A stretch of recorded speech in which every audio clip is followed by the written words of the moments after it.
இந்த பானாம்பட்டியில் வந்து 2017 6ஆம் மாதம் 9ஆம் தேதி மரக்கன்று நட ஸ்டார்ட் பண்ணோம். இன்னி வரைக்கும் மரக்கன்று நட்டு இன்றைக்கி பசுமையாக உருவாக்கி இன்றைக்கி பார்க்கறதுக்கு அவ்வளோ மகிழ்ச்சியாக இருக்குது.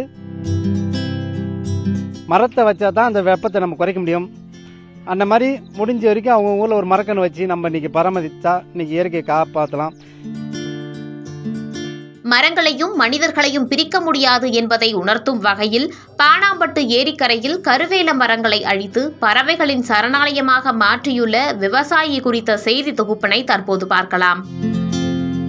விழுப்புரம் அருகேயுள்ள பானாம்பட்டு கிராமத்தை சார்ந்த சசிராஜா என்ற விவசாயி தனது கிராமத்தின் ஏரிக்கரை பகுதியில் இருந்த கருவேல மரங்களை அகற்றி மரக்கன்றுகளை கரைப்பகுதிகளில் நட வேண்டுமென உறுதி கொண்டார். அந்த வகையில் கடந்த 2017ஆம் ஆண்டு முதல் மரக்கன்றுகளை நடவு செய்ய ஆரம்பித்துள்ளார். தினந்தோறும் தனது வயல்வெளிக்கு செல்லும் விவசாயி சசிராஜா வயல்வெளியை பார்வையிடுவதோடு மட்டும் நின்றுவிடாமல் ஏரிக்கரை பகுதிக்கு சென்று நடவு செய்யப்பட்ட மரக்கன்றுகளை பார்வையிடுவதை வழக்கமாக கொண்டுள்ளார். அதோடு ஏரியில் இருந்த நீரை மரக்கன்றுகளுக்கு பாய்ச்சுவது, கால்நடைகளில் இருந்து பாதுகாப்பது என்பது அவருடைய பணியாகவே மாறியுள்ளது.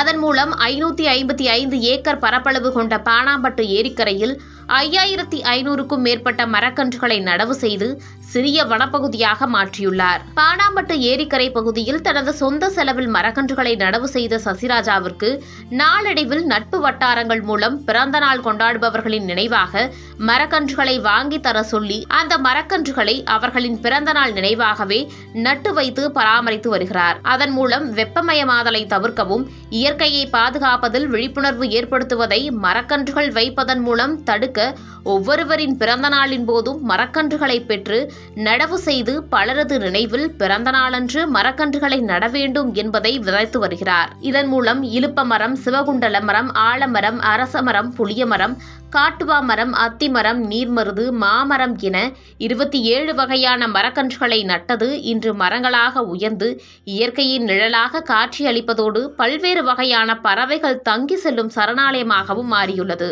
இதனால் ஆயிரக்கணக்கான பறவைகள் கடந்த 2 ஆண்டுகளாக இனப்பெருக்கத்திற்காக பானாம்பட்டு ஏரிக்கரைக்கு வந்து செல்வதாகவும் இன்று குட்டி சரணாலயமாக பானாம்பட்டு ஏரிக்கரை மாறியுள்ளதால் பறவைகளை காண்பது மனமகிழ்ச்சியை ஏற்படுத்துவதாகவும் யாரேனும் இதற்கு உதவ வேண்டுமென நினைத்தால் மரக்கன்றுகளை வாங்கி தாருங்கள் எனவும் கோரிக்கை வைக்கிறார் விவசாயி சசிராஜா. தனி மனிதனுக்கு உணவில்லை என்றால் ஜெகத்தனை அழித்திடுவோம் என்ற முண்டாசு கவிஞர் பாரதியின் கோட்பாட்டினைப் போல முண்டாசு கட்டிக்கொண்ட விவசாயி தனி மனிதனாக மரங்களை நடவு செய்து சரணாலயத்தையே உருவாக்கி பல்வேறு பறவைகளின் பிறப்பிடமாக மாற்றியுள்ளது அனைவராலும் பாராட்டை பெற்று வருகிறது. அனைவருக்கும் வணக்கம். என் பேர் சசிராஜா. இது விழுப்புரம் மாவட்டம் பானாம்பட்டு ஏரி. இந்த ஏரி வந்து 555 ஏக்கர். இந்த 555 ஏக்கரில் நம்ம மரக்கன்று நட்டுறோன்னு இது வரைக்கும் 5500 மரம் நட்டுக்கிறோம். இந்த பானாம்பட்டியில் வந்து 2017 6ஆம் மாதம் 9ஆம் தேதி மரக்கன்று நட ஸ்டார்ட் பண்ணோம். இன்னி வரைக்கும் மரக்கன்று நட்டு இன்றைக்கி பசுமையாக உருவாக்கி இன்றைக்கி பார்க்கறதுக்கு அவ்வளோ மகிழ்ச்சியாக இருக்குது. இது வந்து நம்ம ஏரிக்கு நாங்கள் வரக்குள்ள அப்போல்லாம் வரல, வெறும் முள்ளுக்காடாக இருந்தது.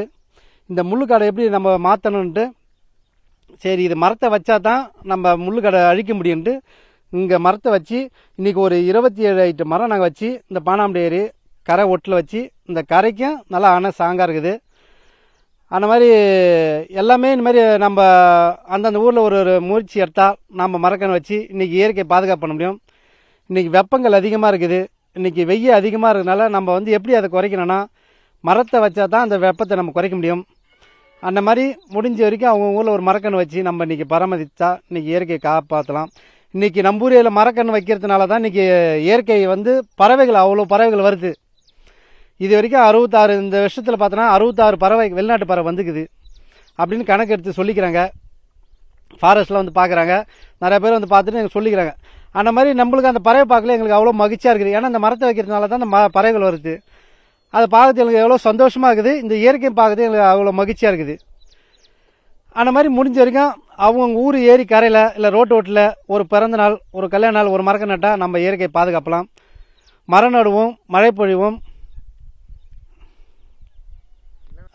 இலுப்ப மரம், அரச மரம், ஆலமரம், அத்தி மரம், புளிய மரம், நாவ மரம், மஞ்சப்பூ மரம், சிவகுண்டலை, காட்டோ மரம், இலவம்பஞ்சி மரம், இந்த மாதிரி எண்ணற்ற மரங்கள் நிறையா வச்சு உருவாக்கியிருக்கிறோம். இன்னும் இது தொடர்ச்சியாக நாங்கள் பண்ணினுக்கிறோம்.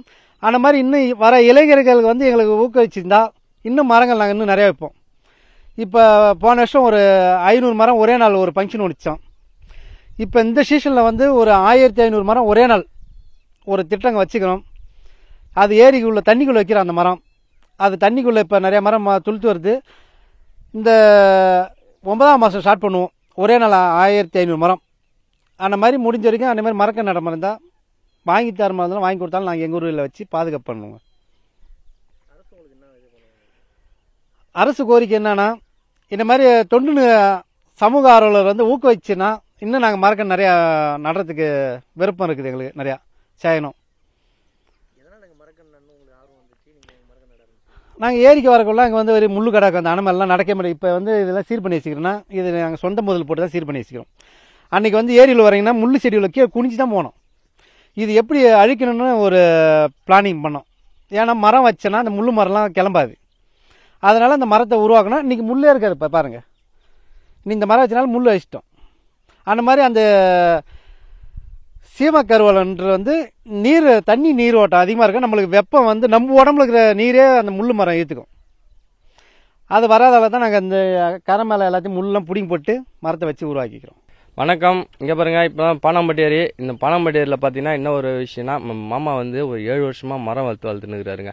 இந்த 7 வருஷமாக வந்து அவரோட மரத்தை ஃபுல்லாக பாருங்கள், இந்த மோடு ஃபுல்லாக அவ்வளோ மரம் வளர்த்து வச்சுக்கிறாரு. பல ஆயிரக்கணக்கில் மரத்தை வளர்த்து வச்சுருந்தாரு.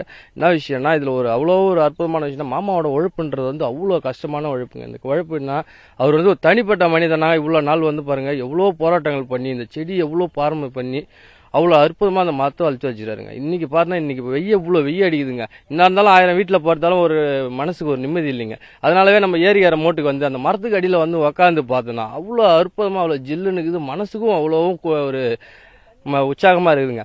அதனாலவே நம்ம ஏரிக்கார மோட்டுக்கு வந்தாலுமே ஒரு மனசு இல்லாசா இருக்கும். 1000 தான் இருந்தாலும் சரி, நம்ம ஏரிக்காரைக்கு வந்து பார்த்தோம்னா அது இல்லாமல் பார்த்தீங்கன்னா இங்கே பாருங்கள், இந்த ஏரி உள்ள வந்து 1000 கணக்கு பல லட்சம் கணக்கில் பறவை இருக்குது. அந்த பறவை ஃபுல்லாக அவ்வளோவும் பார்க்கறதுக்கு அவ்வளோ அற்புதமாக இருக்குது. இந்த ஏரியாவே என்னடா அது, இந்த பறவை பார்க்குறப்பெல்லாம் மனது அவ்வளோ நிம்மதியாகவும் இருக்குது, சந்தோஷமாகவும் இருக்குது. இந்த ஏரியில் அதில் அவ்வளோ பறவைகள் விதவிதமாக இருக்குது பறவைகள். அது இல்லாமல் அந்த பறவைகள் பார்த்தீங்கன்னா சாயங்கால டைமில் அந்த மரத்தில் அப்படியே ஒட்டில் நடந்து போனாலுமே சரிங்க, அவ்வளோ கூலிங்காக தண்ணி அவ்வளோ ஜில்லுன்னு இருக்கும், காற்று அடிக்கும், அவ்வளோ அற்புதமாக இருக்கும். மாமாவோட உழைப்புக்கு இன்றைக்கி வந்து இந்த 7 வருஷமாக இன்றைக்கி பலன் வந்து இந்த இயற்கையே நாங்கள் ரசிக்கிறோம். அதனால் மாமாவுக்கு ஒரு நன்றி சொல்லிக்கிறேங்க. இது வந்து பானாம்பட்டி ஏரி. இங்கே பார்த்தீங்கன்னா வெளிநாட்டு பறவைகள்லாம் எக்கச்சக்கமாக வந்துட்டுருக்கு. அதில் பார்த்தீங்கன்னா இந்த அன்றில் பறவைன்னு ஒன்று கேள்விப்பட்டிருப்பீங்க.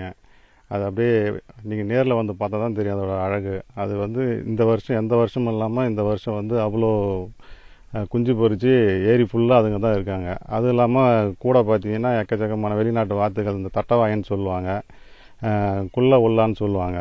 இது மாதிரி எக்கச்சக்கமான பறவைகள் இந்த எங்கள் ஏரியில் வந்து அதிகமாக இருக்குது. அரசு இதை கவனித்து இதை பறவைகள் சரணாலயமாக அறிவிக்கணுன்ற இந்த ஊர் மக்கள் ஆசை. இந்த கோரிக்கை நிறைவேற்றுவாங்க நான் எல்லா ஊர் மக்களும் எதிர்பார்க்குறாங்க. இங்கே பார்த்தீங்கன்னா நம்ம நண்பர் சசி வந்து பக்கத்தில் வந்து இல்லை தேவையில்லை, நம்ம நண்பர் சசிகுமார் அவர் தனி ஒருவராக முயற்சி எடுத்து ஏரியை காடு மாதிரி ஆக்கி வச்சுருக்காரு. அவர் சார்பில் பார்த்தீங்கன்னா வெளியே இருந்து இப்போ இந்த யாருக்காவது பிறந்த நாள் அப்படின்னா கூட இங்கே இருக்கவங்க சசி ஞாபகம் தான் வரும். ஏன்னா யாராவது வந்து ஒரு 10 கன்று வாங்கி கொடுத்து நட சொல்லிடுவாங்க.